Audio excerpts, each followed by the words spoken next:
What was that, Did somebody scream mashed potatoes? That was mashed.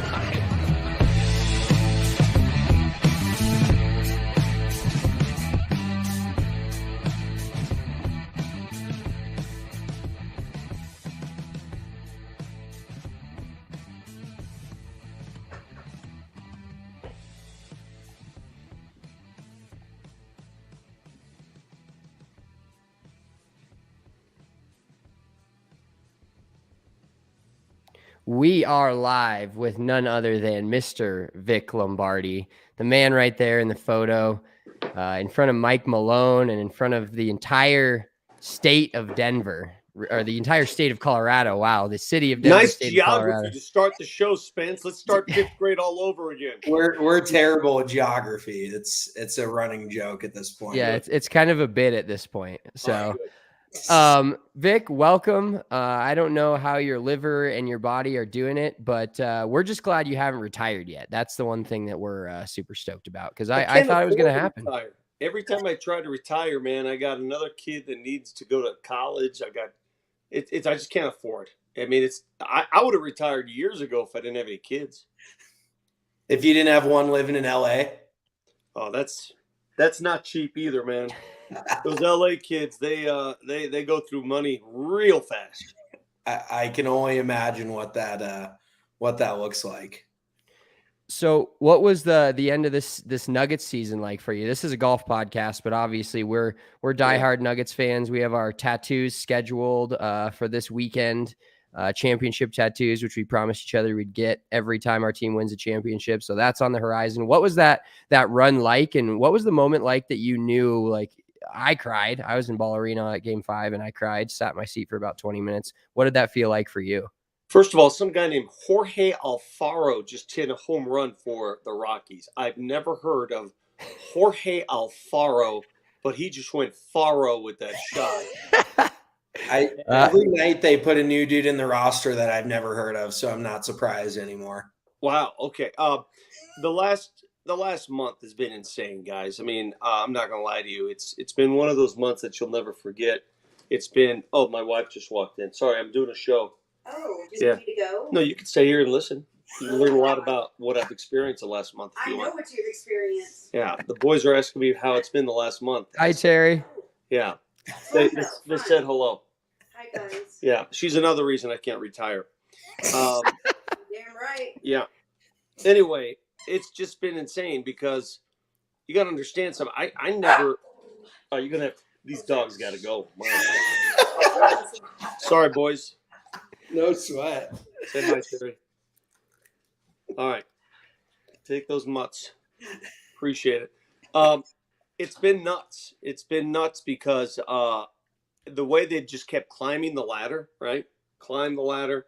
You get through Minnesota. Okay. Then Phoenix was choppy. You're like, oh, God, it was 2-2. Game 5 was so big.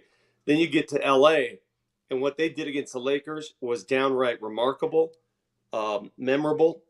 And I believe deep down when I look back at this series, I wish I could write a book. I'm too lazy to write a book.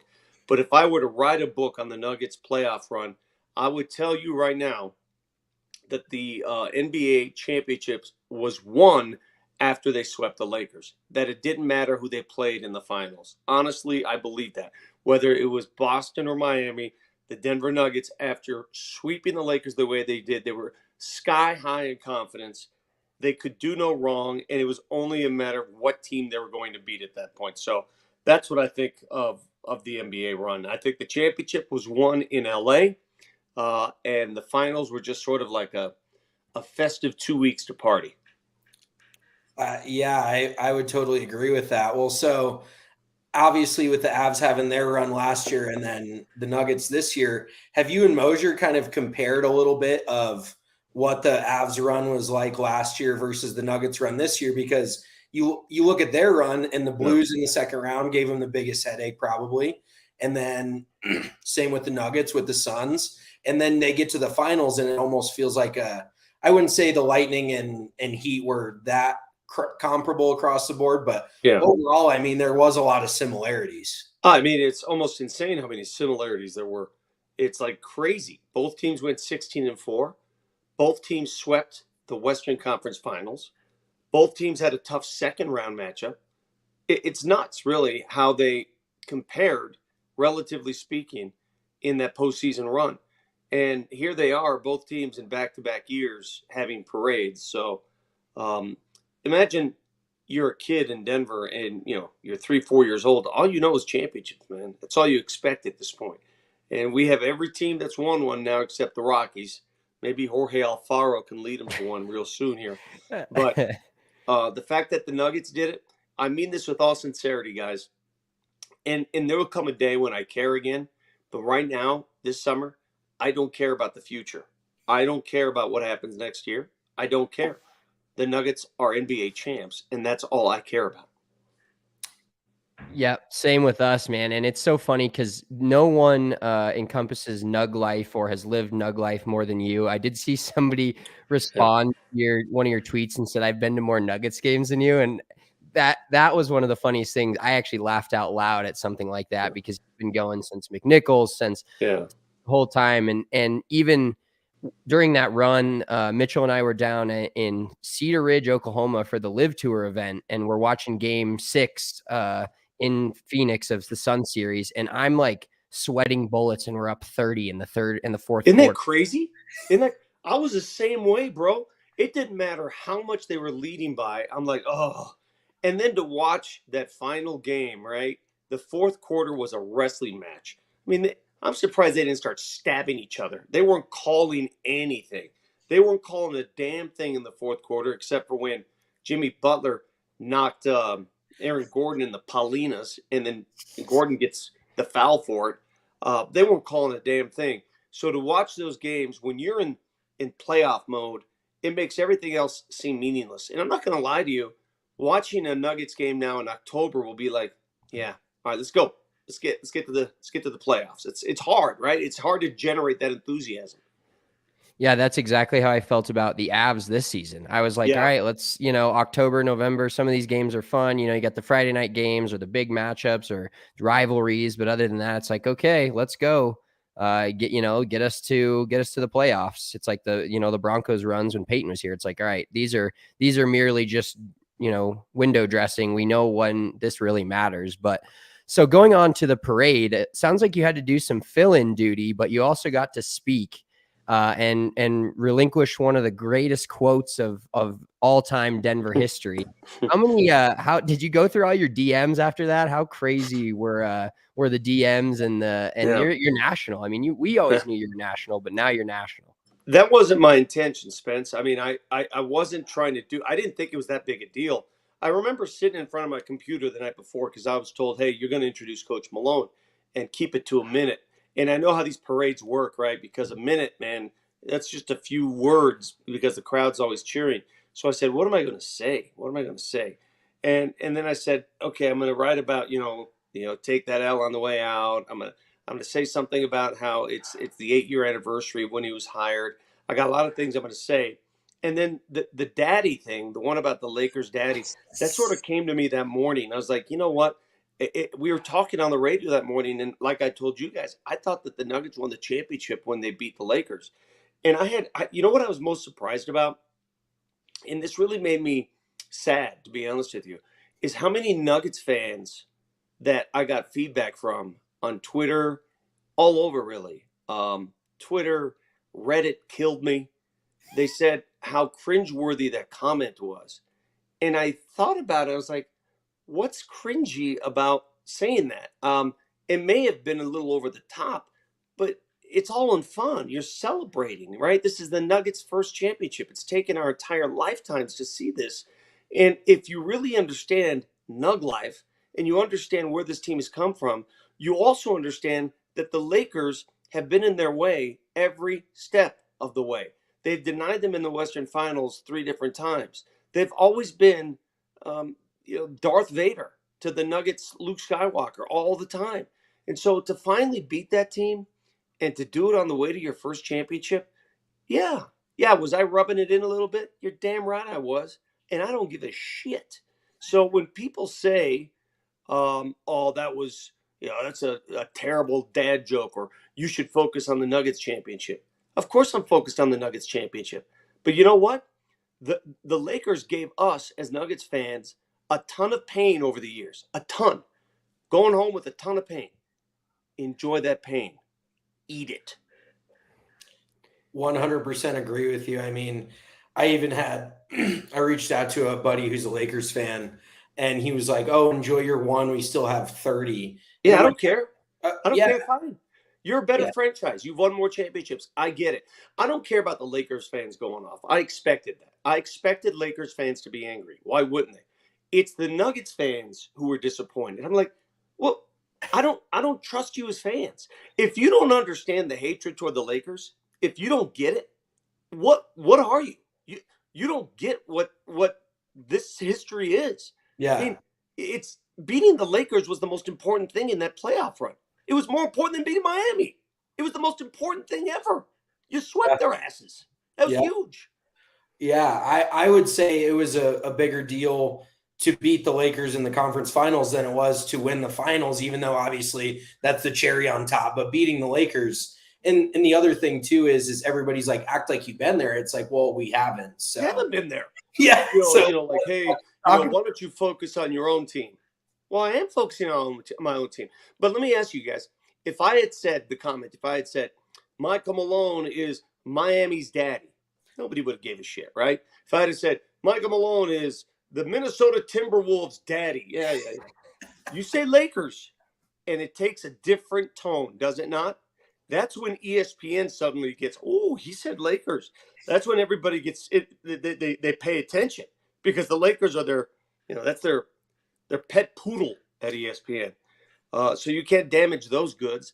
And I did say, God, I wonder if they're upset with me. And I sent Coach Malone a text shortly after, and I said, man, I hope I didn't step on your toes. And he was like, no, man, that was awesome. And he was into it too. Everybody, it's all in fun. Next year, you're going to play the Lakers again. That's all in the past. It doesn't matter. Oh, they're going to have some extra motivation now. If they require motivation from an elderly sportscaster in Denver, they got other issues. Yeah, you definitely scratched the right itch there, and I don't think there's anything better than getting under Lakers fans' skin because it's Yankees, it's Lakers, it's Duke, it's Sure. you Sure. name it. It's just Notre Dame. Listen, I went to Notre Dame. If people beat Notre Dame, they let you hear about it. It was everything for them. And I get it. I totally do. Congratulations. And that's all you should be able to hear from Laker fans is congratulations. For LeBron to go on Instagram, and I don't know what he was peeved about. Come on, man. Chill out, dude. How into yourself are you? I mean, you say you're the sun. Give me a break. Yeah, that talk about some cringy shit. You literally go on Instagram and call yourself like the thing that everything else gets around. But speaking of Coach Malone, everybody seemed to just now identify his personality at the parade and in the celebration. But I mean, you've spent a lot of time with him these last 8 years. Just how cool of a dude is he? Like, he just seems like a guy that you could go out on the golf course and drink, you could go to the bar with. You could do just about anything with. He just seems like a guy's guy. Well, you can go to the bar with him. He doesn't play golf. In fact, he self-admits he's very bad at golf. There's two Michael Malones. There's the coach who is really wired tight. I mean, he is just into it all the time. He's the Michael Malone, team's up 25 with 2 minutes left, and he still has his starters on the floor, right? There's that Michael Malone. And then there's Michael Malone, who at the parade just let it all hang loose and is just a good dude. And I said on my radio show today, anybody who criticizes the Nuggets for anything, right? They went 16-4 in the playoffs. They won the first NBA title. There is no room for criticism. Every button he pushed was the right button. Oh, well, he could have done this differently. No. It was the right button. They went 16-4 in the playoffs. Oh, well, he could have managed MPJ better. No. Because MPJ played his ass off when he wasn't making jumpers in that final game. That tells me that he grew as a player. Well, maybe he could have used this guy up. No, I don't want to hear anything. If you were anti-Malone, he pushed every button correctly on the way to that title. Give him his flowers for that. Yeah, he had an incredible run and playing Christian Brown at the right times and letting him be a top 5 in the MVP ladder of a finals just because of how well he played. And, Malone's always had criticisms, and everybody always loves to blame everything on the coach. That's the way it works for every coach, Spencer, right? Every coach catches blame first. Oh, 100%. And it's, Malone leaves guys in too long or takes guys out when they're hot. And I think, like you said, pushing every right button, but he did such a good job of just letting guys be on the court. And Christian Brown played a lot more minutes than MPJ in, I think, game 4 or 5 or one of the games where he was hot, and just let him be hot. And then MPJ came back in and they're like, oh, take him out. He's 1 for 12. No, he's cutting to the bucket. He's making dunks. He's rebounding the ball. He didn't miss. Michael Malone did not miss for basically 4 straight series, essentially. No, I mean, and you could also say, how many times has he had a healthy roster? Knock on wood, the Nuggets were healthy. All right. If Jamal Murray doesn't tear his ACL, and if Michael Porter Jr. doesn't injure his back again, could we be talking about maybe 2 championships by now? I don't know. That's pure conjecture and speculation. But you give me a healthy Nuggets team, and I think you're going to see a team that's going to contend every year. That's how much chemistry they have, how close they are, genuinely like each other. The difference between the Nuggets and a lot of these other squads, some of these teams don't like each other. Someone said, well, Utah was close a couple years ago. Well, guess what? Gobert and Donovan Mitchell hated each other, and it showed. These dudes like each other. They respect each other. And the product on the court showed you how much they respect each other. Yeah, well, and the front office did a phenomenal job of finding guys that everybody was like, why are you getting rid of Bones Highland? Oh, my God. And they brought in guys that they brought in culture guys. And Bruce Brown was a culture guy from day one. So was KCP. They brought in Aaron Gordon a couple of years ago. He fit perfectly with Nikola and Jamal. Like you said, the NBA is managing, egos as one of the biggest jobs as a coach. And I think the Nuggets as an entire team don't have the ego as big as some of the guy that calls himself the Sun as a collective. It's insane. So going back to just the entire run, pick one moment for us being a Denver native and growing up here and watching the Nuggets as many times as you did. Pick one moment where you're just like, this is the coolest thing ever. What was your favorite moment of that entire run? Game 1 NBA Finals, when we're doing the post-game show right in the atrium there on the way out, and the fans were coming down the escalators and the stairs, and it was mayhem. It was so loud. It was so crazy. They're cheering. They're just, yes. And I'm looking up there and I'm going, oh, my God. The Nuggets are in the NBA Finals, and these fans are cheering an NBA Finals win. And then the other time I had to pinch myself was when I walked in for Game 1. And remember they had those gold T-shirts out on all the seats?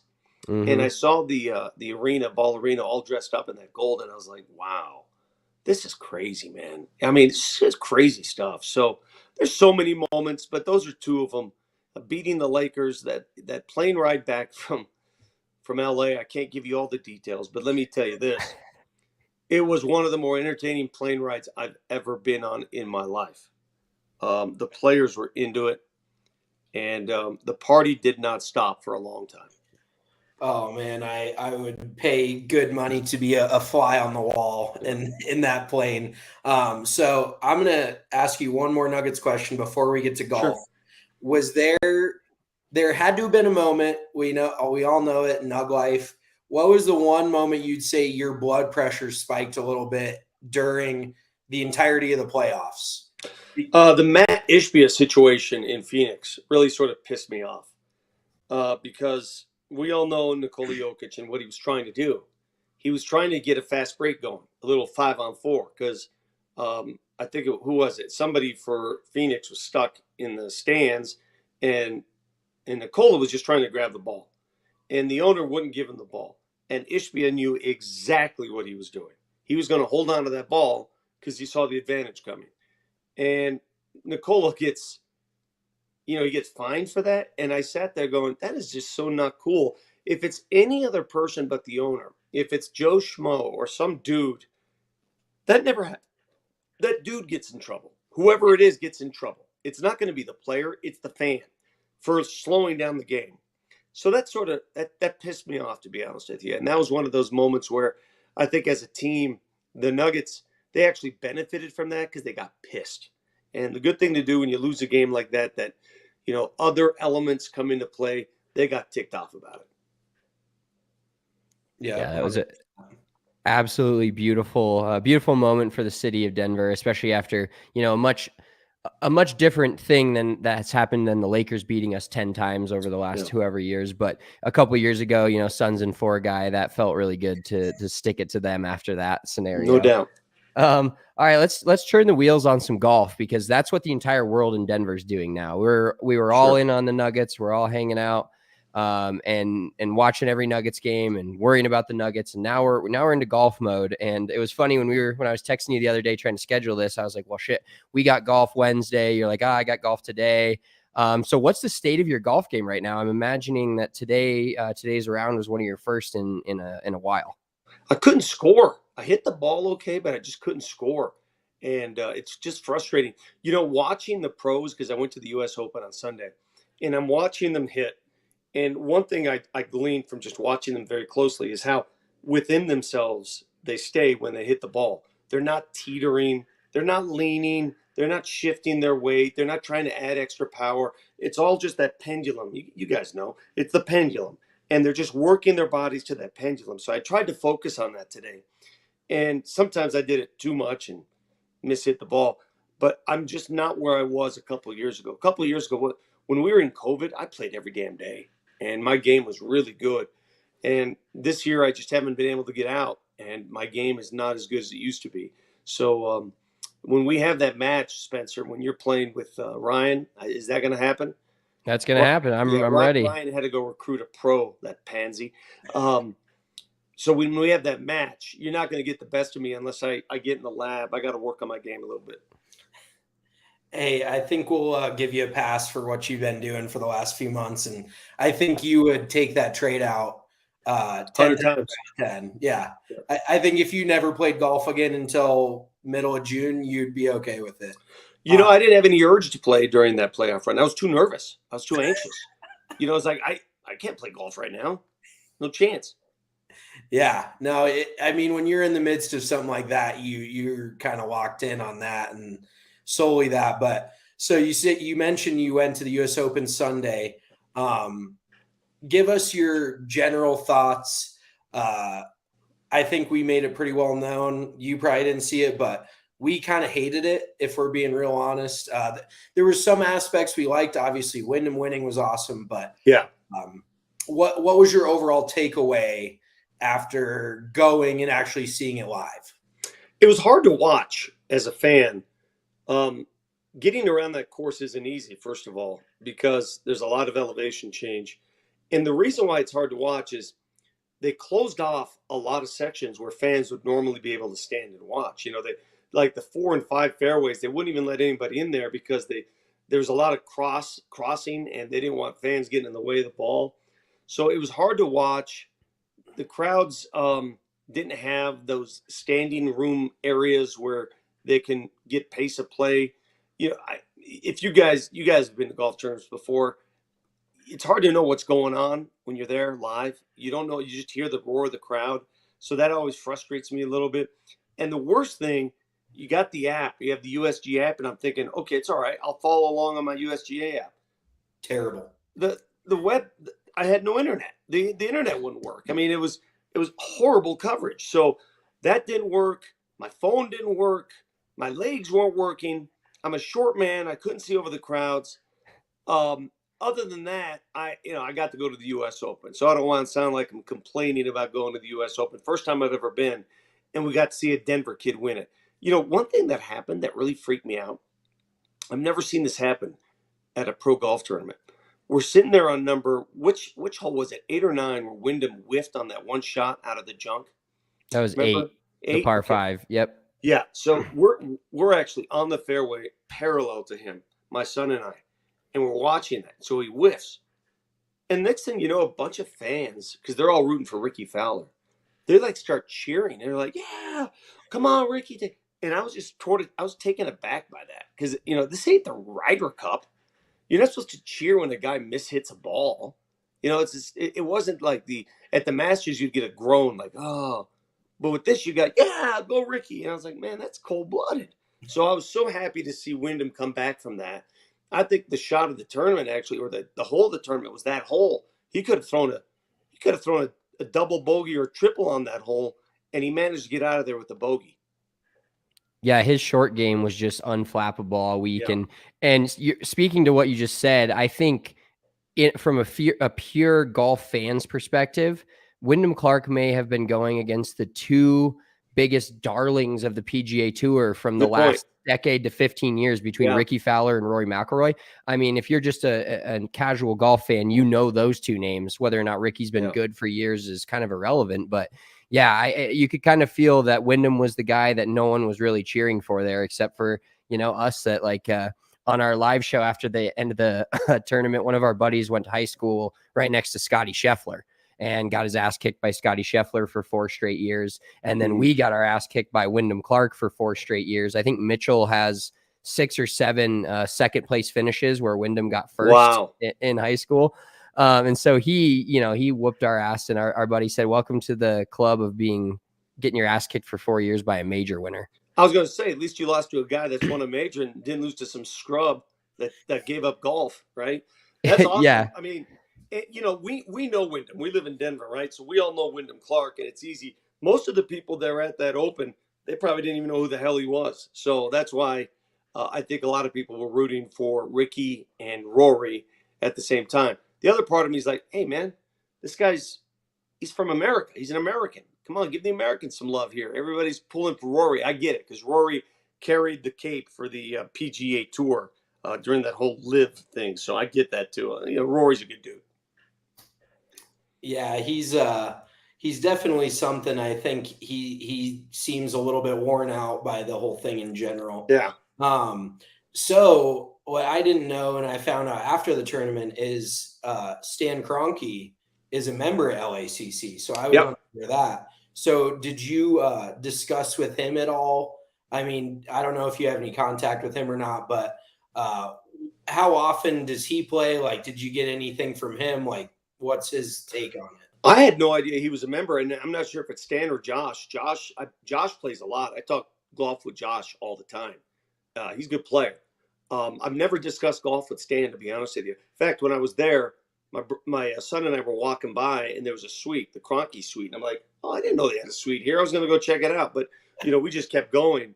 But I had no idea that he was a member there. Boy, that's an exclusive club, by the way. LACC is not an easy club to get into. And they love their secrecy and their privacy over there. So I had no idea that Kroenke was a member. And I'm guessing that Josh plays most of the golf there. Okay. Well, I was going to ask if you could ask Stan maybe if he's the one who bought up all the spectator tickets. So is that real what they did? I think about 8,000 or 9,000 were bought up by members of the golf course. Now, why did they do that? What's just to open it up a little more? To basically keep people off the ground. Like, they didn't want it crowded. Why? Isn't that the allure of the U.S. Open, though? Isn't that part of the U.S. Open? Yeah, that's what the crazy thing is. You heard it from, we heard from Brooks Koepka. I don't like this course, and I'm a big Brooks fan, but you kind of expect that from him. Yeah. But there was guys like Matt Fitzpatrick and Victor Hovland that were even speaking out about stuff like that. Those are the guys that you're like, when they talk, you kind of listen. Brooks can say whatever, and he's kind of a hothead. But overall, from being there, and it's your first U.S. Open, so you don't really know as far as being there a different atmosphere. But did it feel kind of blah for you at all with the lack of spectators? Well, I've seen better golf courses. I really have. I mean, for as private and secret as LACC is, first of all, I would have shot about a 170 on that course in that setup. That's number one. But I didn't think it was that big a deal. I was like, it's all right. It's a nice course. But I've seen better. I really have. I've seen better courses in LA. I like Riviera's setup a lot better than LACC. But that short par 3, 15, we sat there and watched a few shots. Guys, I can't tell you how skinny that green is, because it's like the letter L. It does that shape. And it's not, I'm thinking to myself, you're 130 yards back. I don't know if I'd ever be able to hit that green. It's so skinny. It's skinnier than it looks on television. Yeah. Oh, yeah. I mean, so I wouldn't necessarily compare it directly, but you've played Colorado Golf Club, correct? Sure. Do you remember the 14th hole with that green that's got the bunker like right in the middle Yes. of it? It's that Yes. short par 4. Yeah. That green just like took me directly to that. And I honestly think 15 was the best hole on that golf course. Like, I'm a big short par 3 guy. Just because I think it opens up so much of, Wyndham made bogey there on Sunday and he still won, but guys can make bogey from 130 yards. You don't have to make a par 3 290 yards to make it hard. You got to really dial in your short game on that hole. And it was tough to access that pin because you had to hit a little cut. But if you overcut it and you're short, you're screwed. If you pull it, you're screwed. Yeah. So it's just a little baby cut. It was right behind the L. And they put a lot of flags, like on number 12 where we sat for a while. You can't see this on television, guys, but that flag is 7 paces in front of that heather, that if you are short by an inch, you are screwed. These guys are throwing the ball up so high that they're able to grift. I mean, I can't tell you the talent I saw. And it's the high ball hitters who really had a huge advantage. That's why Rory made a push at the end, because he hit the ball so damn high and he had access to those pins. Yeah, those greens, some of the guys were saying those were like the best greens they've played in years. And I think that's what, saved the course from being a 20 under US Open, because hitting the ball wasn't, I'm sitting here on my my chair in my kitchen counter saying hitting the ball there wasn't that difficult. But overall, compared to normal US Opens, guys were hitting driver a ton and it was fairly open. But they said the greens were just the most incredible thing they'd seen. Well, what amazed me most is how these guys could recover from bad shots. Like, again, they hit the stuff into the scrub, and I'd be sitting there going, okay, well, you can't hit that. Take it unplayable. Not only they're hitting it, they're advancing it and making good shots out of it. So I'm amazed every time I see pros up close. I'm just so amazed at how within themselves they are when they hit the ball. Yeah, I think we saw at least 3 to 4 complete whiffs in this US Open. Wyndham had one, Rory had one. Like, guys just go straight under the ball and it goes nowhere. It's easy to do because it's that weird grass that's really thin and you could see the roots of the grass, right? So it's not like, do you remember when they grew the rough at Cherry Hills during the BMW and you would drop a ball and to get it out of there, you'd have to be a freaking heavyweight champion? I mean, you'd have to really hit it hard. The ball doesn't go, the ball's different with this light grass. You can hit through it. It's just really weird how it feels off the club. I noticed that. It's a lot different. Yeah, the Bermuda, it was the first year since 2005 that they've played a U.S. Open on Bermuda grass, which is kind of insane, like almost 20-year period since that's weird playing surface. That's really weird. Yeah, and Bermuda, I feel like, is not that common of a playing surface out in L.A., but they obviously, with that membership, they can pretty much... They can do whatever they want. Yeah, they've got the kind of financial backing to pretty much do whatever they want.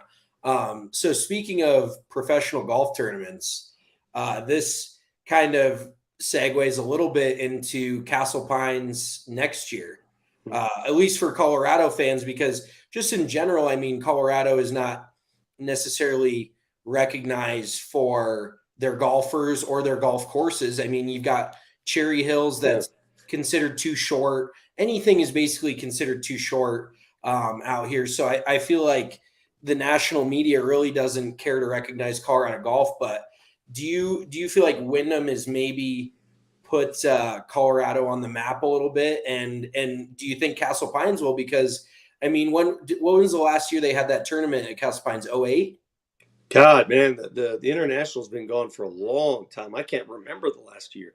But I've had the privilege and fortune to play Castle Pines a few times. I played it about a month ago. And I want you guys to know something. When the pros get there, they're going to see a Castle Pines that looks, well, it looks like the old one, but there are some changes that you're going to go, wow. It's up to about 8,200 yards for the pros where they have these tee boxes. So they're going to play it at 82. And they've changed so many different holes and the setups of some of these holes that you're going to go, hey, what happened to that? Or where's this? So they've done a lot of finagling over there to prepare for this BMW next year. And I think it's going to be on. It's going to be a great course for the pros. They think they're going to come here and muscle it. think again. Castle Pines did a lot of fixing here and there to lengthen that course, and I think it's going to prove very, very tough for them. Yeah, I'm just excited to have professional golf, above the Korn Ferry Tour level and have some of the best players in the world here. We'd be remiss if we didn't ask you just a little bit on, so I was actually listening to your radio show when the Live news broke, driving home, and then we ended up doing a live show right after that. But I heard it from you and Moj first. Yeah. What were your initial thoughts, and then how has that changed to your thoughts now? And kind of seems to have cooled down a little bit. You have the 24-hour cool off period, whatever they give high school parents after you have a bad game. Yeah. But I think it's a lot less of a combined deal now, and not as much of a big issue. Well, I had two thoughts. First of all, I couldn't believe it happened. I was like, "Are you kidding me?" I never thought it would happen.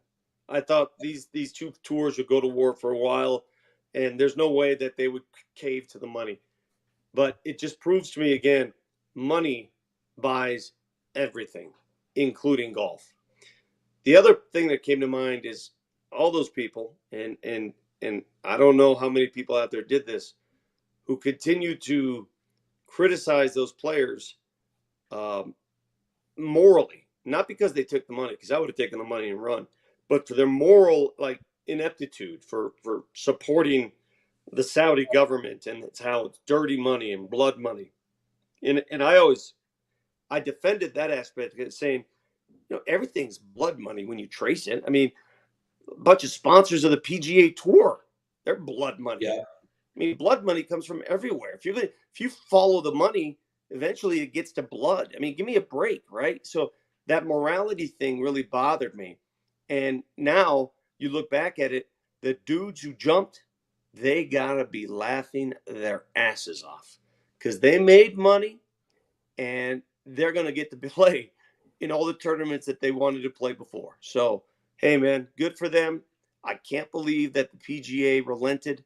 But at the end of the day, you flex that pocketbook, and the pocketbook always wins. You may not like it. You may think it's evil. You may hate capitalism, blah, blah, blah. At the end of the day, money wins. 1000%. And I think you actually have a much better perspective than most people, because at the end of the day, you can't build a home on morals, unfortunately. So overall, I mean, we went to a live event this like 3-4 weeks ago. Thought it was pretty cool. Would you? The television product is awful. The television product is one of the worst things I've ever seen. Now, the tournaments themselves, I've never been. You guys have. But watching them on television, it looked like I was watching a NASCAR race. It was crazy weird. Yeah, I definitely think they have some ironing out to do with their broadcast. But would you be open to attending a live event live and checking it out? Well, of course. Yeah. I mean, listen, I was never the one thing I said the moment the live initiated their movement. I said this. I said, I'm not into the live, but I think it's going to be beneficial to the PGA, because it's going to make the PGA do things that it was uncomfortable doing.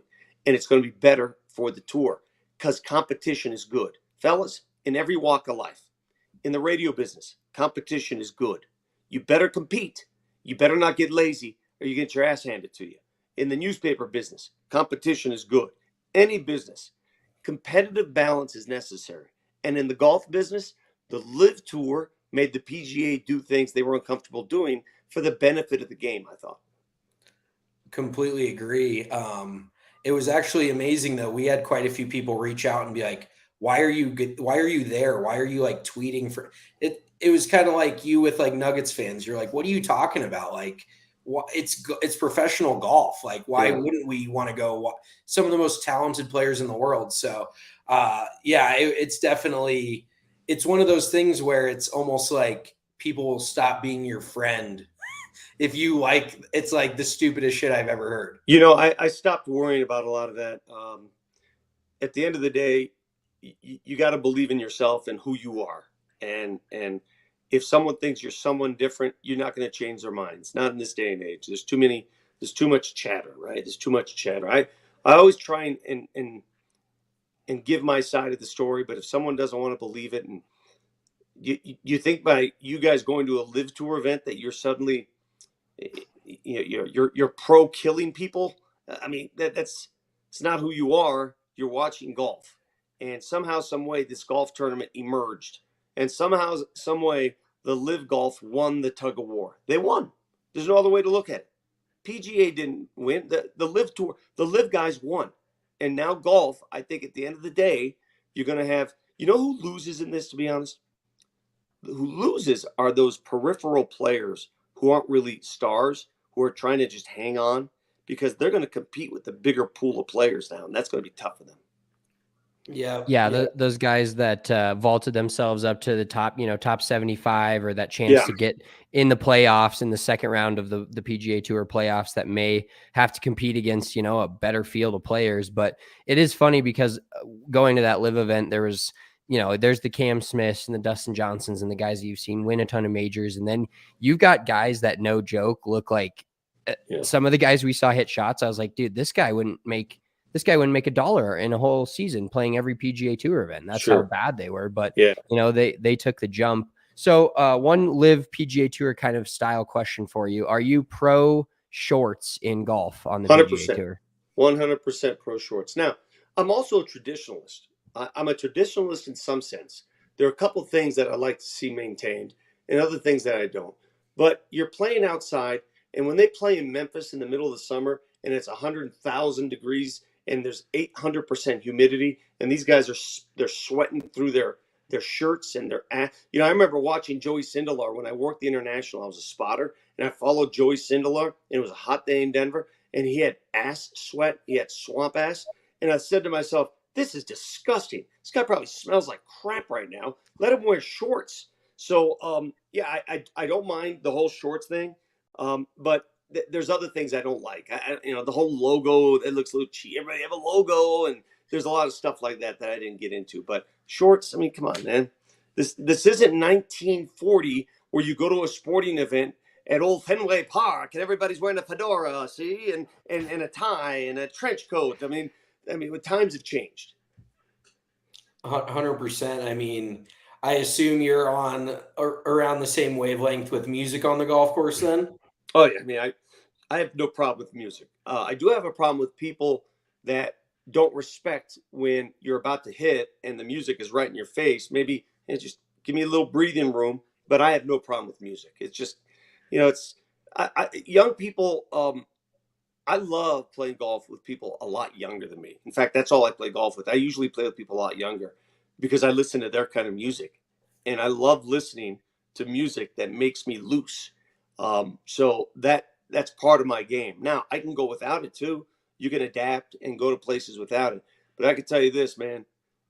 If you guys been to Augusta, you've been to the Masters? No. Okay. No, I tried to swing it this year and just could not do it. Okay, so that is the polar opposite of the Live Tour, right? The polar opposite.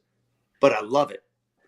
I love the Masters as much as I love the Phoenix Open, which I attended this year. 16 at the Open, that crazy crowd throwing brewskis, just absolute chaos and insanity, drunkardness everywhere, people throwing up. It's craziness. I love both in their own right. They're like two different kids.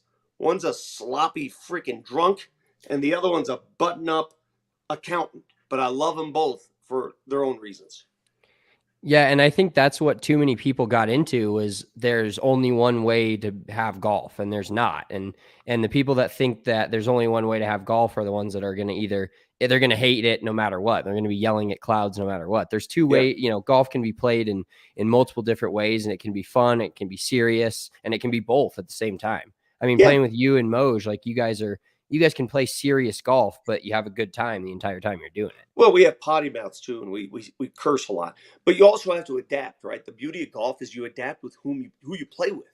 Like I play with some uppity people as well, and I won't say some of the things I've said when I play with Mosier.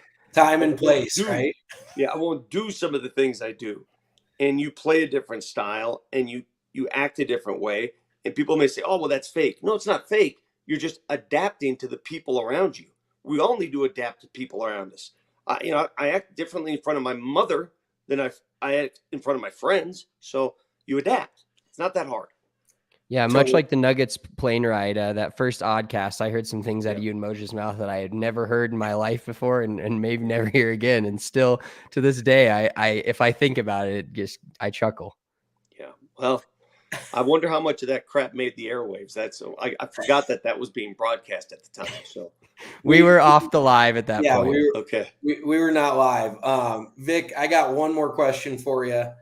On the topic of music, if you had to pick yourself a walk-up song right now, go into the first tee, give us your walk-up song. Is it Lil Baby? Like, I know that's what the Nuggets are on right now. What is your vibe right now? God, I like so many different versions. I like Enter the Sandman. I like, what's that song?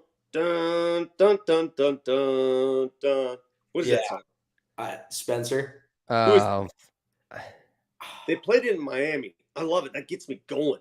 I like DC Thunderstruck. I like anything that just like gets you going, right? Those are good tunes, man. Hell yeah. Is that Seven Nation Army, Spencer? oh yeah, it is. I think it's White Stripes by Seven Nation Army, or vice versa. How do you like ask Siri that stuff? Let me see. I don't know. You ever heard Say of hey Siri, play Seven Nation Army. Hey Siri, play dun dun dun dun dun dun. Oh look. If she Did she gets pick that, up? I'm gonna die. I don't know what the hell this is. First, This you is gave not me your walk- REO Speedwagon. A little R&B for you? Hold on a second. I got to find the song now. Now you guys got me going. Seven Nation what? Army. Seven Nation Army. Okay, hold on a second. How do I not know this song? They play it so often. Is it called The White Stripes? Yep. Yeah, this is badass. What if you could do SEO smart? Yeah, this is good. You make this my walk-up song, dude. In fact, I want this at my funeral. Tell my family. Seriously, when I die and they put the dirt on, I want this played in the background. And I want everybody going, bury me with this. Hell yeah. That is